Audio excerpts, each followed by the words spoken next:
দান করা সেন্টারে জীবনে কোনদিন হারি নাই, সবসময় দিচ্ছি এবং খালেদ জিয়ার আমানত তাদের সিট। আপনারা ভোট দিবেন না?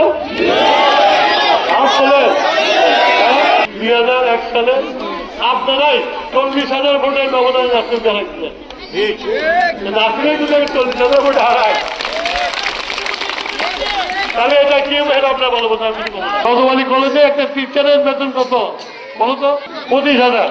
তো 25,000 টাকা তোমার ইনকাম, তুমি যে পোস্টার আমি তোমার পাইতেছি পাল্লা দিয়ে, এত পোস্টার লাগাইছে আমি পাল্লা দিয়ে পাইতেছি, আমি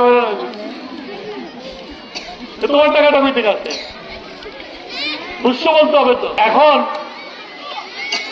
তার সাথে যদি আমাকে তুলনা করতে হয় তাহলে তো আমার রাজনীতি সারা জীবনের রাজনীতি আমার শেষ হয়ে গেছে, আমার কোনো রাজনীতি নাই। এই 5 তারিখের পর পরিবর্তনের পরে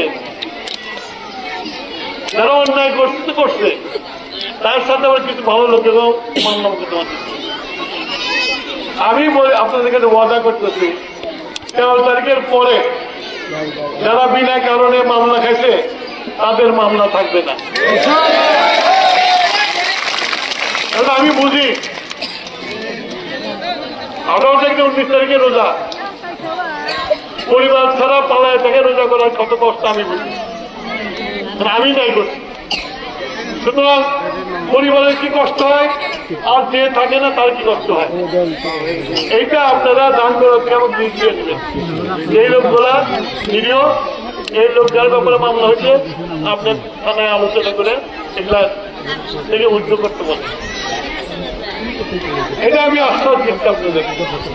এখানে হয়তো অনেকে স্বামী নাই, মারা গেছে, তাদেরকে বলতেছে আপনারা আপনার স্বামী যদি অন্যায় না করে থাকে ইনশাল্লাহ আপনারা এবারে রোজা তাদের সাথে করবেন। মেয়েদেরকে বলতেছে ওরা কিন্তু ইলেকশন ইঞ্জিনিয়ারিং করে হাসিনার মধ্যে ক্ষমতা করতে, সুতরাং যারা এজেন্ট আছো তারা সকাল সকাল ফজরের নামাজ পড়ে চলে যাবে।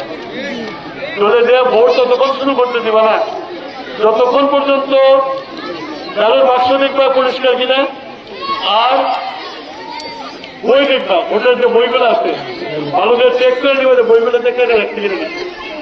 এগুলো তোমাদের দায়িত্ব।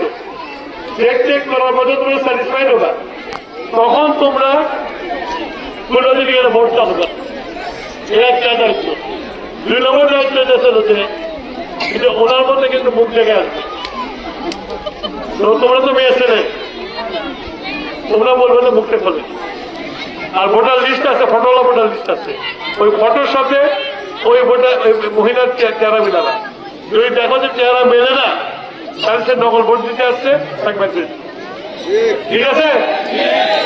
কিন্তু সকাল 1 তারিখ 12 তারিখে ফজরের নামাজ পড়ার ঘুমায়েন না, ইয়েছে অ্যাটলিস্ট 7:30 ভোট হলে তোমাদের 7:30টার মধ্যে পৌঁছা লাগে।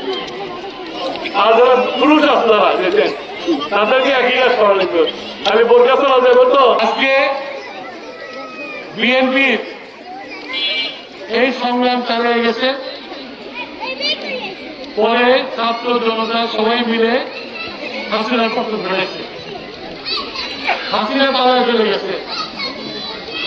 বেগম গিয়েছিল মজলুম, ওনাকে চিকিৎসা দেওয়া হয়নি, ওনার শরীর খারাপ হয়ে গেছে এবং উনি নির্বাচন হবে যে শুনে গেছেন। কিন্তু দুঃখের বিষয় আল্লাহ তাআলা ওনাকে ওই পর্যন্ত বাঁচিয়ে রাখেন নাই।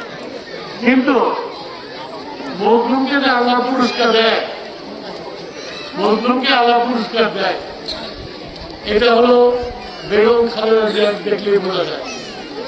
এমন জানাজা পেল পৃথিবীতে আছে, এত বড় জানাজা কোন মুসলিম নেত্রী পায় নাই,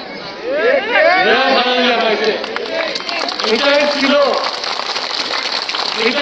আল্লাহর বড় পুরস্কার।